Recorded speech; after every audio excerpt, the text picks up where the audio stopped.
Humans of the cardboard, welcome back to Just Nuts, guys. Today I want to do final reviews for Legacy of Destruction. We have everything revealed here, which is very exciting. I'm very excited for the set. There's definitely some stuff in here that personally is like getting me back into the game. I wasn't too active last format, but there is some stuff getting me into it this time, which is very cool. And I think we can go about it a better way than we have in the past. In the past, we've just kind of gone down a long list. This time, I'm going to actually do it a little more visual because I think separating everything in the set more visually can give us a better way to just look at everything all at once and get a better picture of where the deck or where the set lands in like all the different categories we like to look at. So I've already separated everything. We're going to run through what's in the set. I'm not going to spend too much time on any one thing because there's a bunch of them, and I've already done individual videos on basically every card that's been revealed for this set. So yeah, you can always dig deeper on something that sounds cool that you may want to learn more about. Okay, here we go. Here's our ranking system here. We've got new decks, two categories for new archetypes. We've got 3 categories for support, and we've got 2 categories for new like generic cards that could apply to a couple different decks. So let's start from the top here. As far as the new archetypes go, we've got 3 new ones here. The first one is Tenpai Dragon. This is the new top tier threat. Funny deck. I don't think it'll ever be like the best deck in Yu-Gi-Oh! Because of the way it works, and it's hard going second. But it is a scary deck, and I do think if a format's not focused on it, it can get a good amount of tops in a format. So definitely looking at this deck is definitely something that's going to warp some of the format going forward. New rogue decks. You've got Ragnarika, this cool like Tri-Brigade-esque, but it's like plants, insects, and reptile support. So very cool archetype. It's cool. It's a cool link climb deck, but I don't think it ends on the strongest stuff right now. So it's just okay for me, but I do think it does still have potential going forward. And then the new Yugi, this is the core stuff. Cool stuff for them. Like, right, just Yugi's favorite monsters from his final duel against the Pharaoh. High tier support. You get a couple of Snake Eye stuff, but it doesn't change that much for them. But they're still the best deck in the game, so it still counts as high tier support. Voiceless Voice, kind of same thing, already really good, but they do get a new spell. The new ritual probably won't see play, but the new spell is really the key. It's a cool one-off for them that definitely will see play for them. Yubel. Yubel's one of the big winners, I think, from this set. They get 2 new cards. One's an awesome extender, and the other one's an awesome consistency field spell searcher. Really good for them. I think this gets them up to tier 2. Centurion, already a solid deck, but they do get a couple nice pieces. A new main deck monster, a new spell for extenders, and a new Synchro 12 that searches anything in the deck. Definitely some solid cards for them. Melodious, another big winner. I would say like above from this category, like Yubel and Melodious are like the huge winners here. Because Melodious was literally unplayable, and now I think they jumped to like a legit tier 2 deck that we will see get tops going forward into the next format. And then Salamangreat gets Code of Soul. Very cool card for them. I know they got kind of hit a little bit with the ban list. Not directly, but some stuff that like inadvertently hurt what they like to do. But at least Code of Soul helps kind of balance that out for them and at least keep them relevant here. All right, Rogue tier. Lightsworns. I still don't have a ton of faith they're going to be like a super consistent, like, you know what I mean? Like, contender this format. But I do still think their support is good and definitely helps them get closer for sure.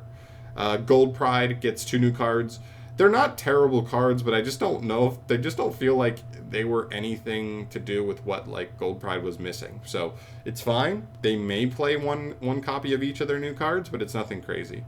The Zark, this is a V-Jump promo that's getting, or not a V-Jump, but one of the promos that's getting, or no, it was from like the same set Code of Soul was in, that's getting imported here. I don't think this card is amazing. I don't really know why you'd be summoning this over other cards you could potentially be summoning, but it's there, and I figured I'd throw it in here if you want to see it. This deck's like the Zark deck is already like a, you know what I mean? The Supreme King deck is already like a rogue deck, so cool. Memento, 2 awesome cards, a new fusion and a fusion spell. They finally have extra deck stuff, and they're very strong. I don't think they're quite good enough. Next set, they get 2 more cards that are really strong as well. Hopefully, then I think they may be there. But for now, they're just like a low-key rogue deck. Goblin Biker, get 2 new cards. They do not move the needle for them, like, at all, in my opinion. Yeah, they're just as good as they were. Unfortunate. Really sad, because I like Goblin Bikers. Ancient Gear. If you're a fan of Ancient Gear, I think they're playable. To be fair, I do think they're kind of like a poor man's Tenpai Dragon now, like op second. You set up things that make it so your opponent can't interact with the things you're using to break their board. but Tenpai Dragon just does it more efficiently and better. So, yeah. But if you want, it is still a cool, fun deck that you could make use of. Ashen, yeah, I guess it's here. I guess. I couldn't will myself to put it in casual because so many people would be so mad at me. I still think this deck is cheeks, though. The second wave support was pretty bad.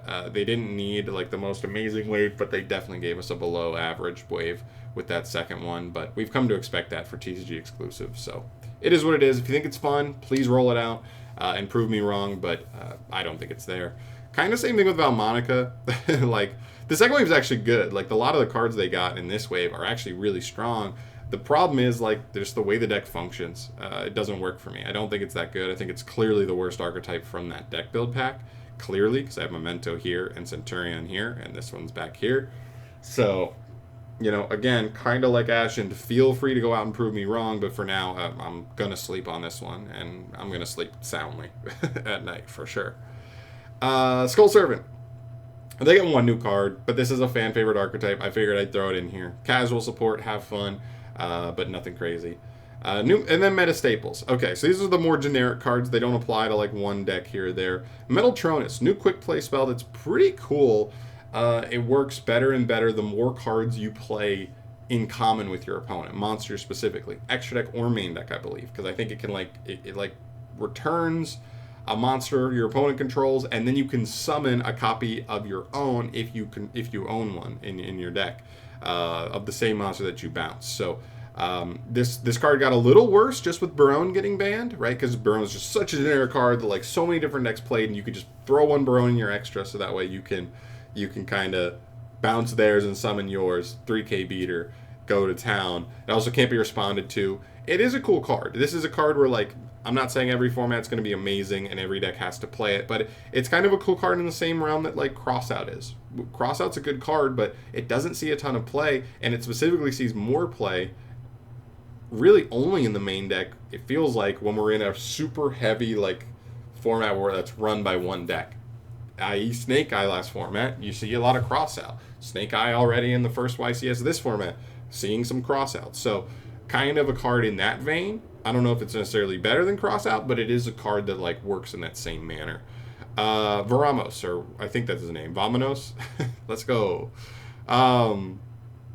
This card is interesting. It's a rank 10. It's basically Barone as a rank 10. The good thing is, rank 10s are harder to make than Synchro 10s. So I don't think Barone gets banned, this card comes out, and everybody's like, no, they're just replacing Barone with a new Barone. I don't think nearly as many decks that could make Barone generically are going to be able to make this card. But the decks that can are going to be happy about it. And it's definitely a strong point for them. I think out of this list, at least, Ubel, I believe, can make this pretty easily because they just summoned two of the bigger Ubel monsters. They're level 10s. Boom. Jump right into this guy. So, very cool card. Pretty strong. It's an Omni Negate. It also gets you an additional pop. And I think it has one other bonus effect. I can't even remember what it is. But, yeah, it's a good card. Really good card. And then we get to, like, the spicy generic stuff. We start with Nightmare Apprentice. This is a new illusion card. This card can summon itself super easily and then just on summon adds any illusion monster from deck to hand. So a really good card. At this point, it doesn't do much, I would say, because all it really does is like give extra consistency for something like why am I blanking so hard? The Chimera archetype, right? Because they have a couple of illusion monsters in their deck. And that's basically it. We're still super early on the whole illusion monster thing, and we don't have a ton of illusion monsters or archetypes. Basically, one illusion archetype. So maybe as we go down the line, this is a card where if this is not super expensive, because Chimera is the only deck that can really even play it right now, I would maybe keep an eye on that. Because if you know, in the next core set, we get a legit good illusion archetype, this card is like immediately like the best card that already exists that goes right in it immediately. So keep an eye on it. If it's cheap, I would scoop it now if you're interested in illusion stuff.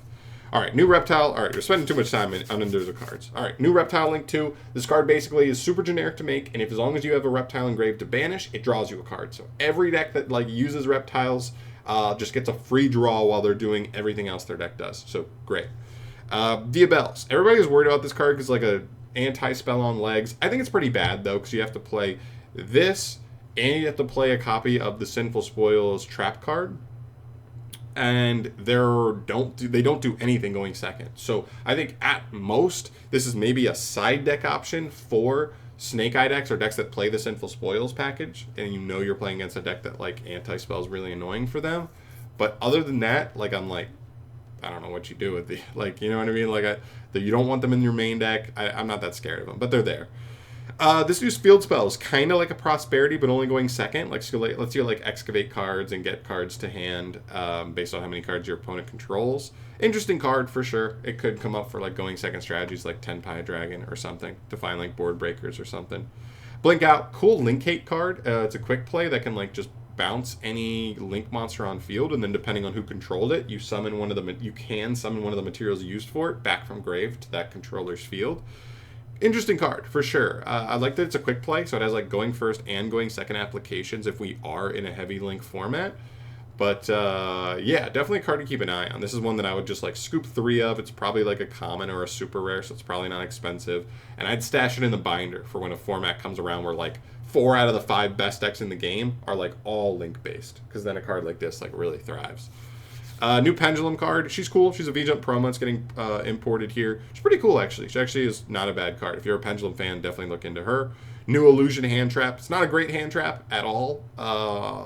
But if you're already playing maybe Chimera and you have a Nightmare Apprentice in your deck, sometimes you already have everything, so you're like, oh, I have nothing to search here. Maybe just also add a little hand trap. One of hand trap in there. Maybe that can be okay. Harpooner. Fishborg Harpooner, just a simple level 4 water tuner extender. Beast, what is this one? Battle Guard. Yeah, the Battle Guard search card. It adds any level 5 Earth Warrior, I think, from deck to hand, and then discards a card. Not bad. There's actually a handful of level 5 Earth Warriors in the game, so that's actually not the worst searcher in the world. It also comes alongside a new level 5 Earth Warrior in Pit Knight, I think is his name. Cool card. From hand or grave, it can just bounce any warrior on field to like summon himself out. So those are cool cards. They're more interesting, right, if I sold still existed, so kind of poor timing there. I don't think they're all that good, obviously, without I sold, but maybe in a world if I sold gets maybe an errata or gets unbanned a couple years down the line, these cards could be interesting. And then a new trap card that summons warriors from deck. Nothing crazy because it's a trap, so it's a little slow, but not a bad card. It does just summon warriors from deck, which is not the worst thing in the world. But there you go. Those are the things that I think matter from this core set. Anything else is probably just filler, in my opinion. And I think the set's okay. I'm not mad about it. I've seen some people kind of underplay this set, kind of call it not very good. I've seen some people really go hard on the set and say this set is amazing. I think those people maybe are a little biased and have like something that they're super excited for, but who knows. Where I land on this set overall is somewhere around like a 6.5, 7, I think. I think there's a lot of good points here. I think the support is really solid, right? You've got 6 different archetypes that I could argue are tier 2 or higher, all getting new cards that will be played in their decks.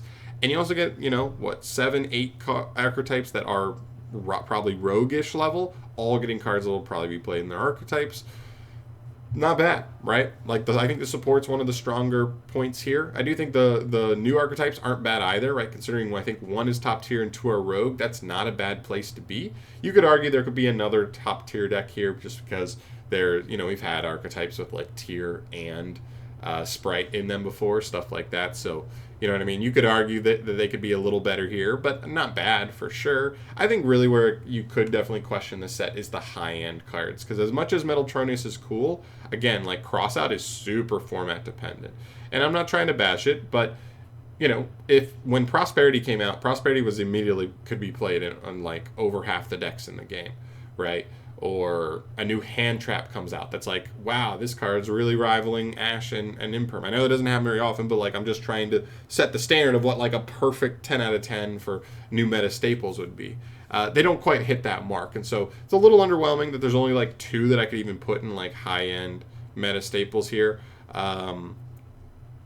Again, not really disappointed. I'm just saying if I have to split hairs here and call a set better or worse, I think this is one of the categories it might be lacking a little bit on. As well as like the new Spicy Generic cards, there's some good stuff here, but they all seem to be pretty dang niche. A lot of them are super niche. So there's not a ton of like really generic applicable stuff. that being said, still think it's a decent set. I think I end up somewhere around 6.5. I think that's probably it. I'd say slightly above average, but not insane. There's stuff that I'm really excited for from this set. I know there's some stuff that a lot of other players are excited for as well, and that's just where I land on it. So there you go. There is my ranking and my official like review of Legacy of Destruction. Let me know your guys' thoughts down below. What are you, one, most excited for from the set? I'd love to hear that, what you guys are looking forward to running with when this set hits the ground. And two, what's your ranking? What do you give it out of 10? If you disagree with me, or if you agree with me, let me know where you land. I'd love to get your guys' impression on how good this set is in that regard as well. But I'm out of here for today. Thank you so much for watching as always. I will see you guys in the next video. Peace.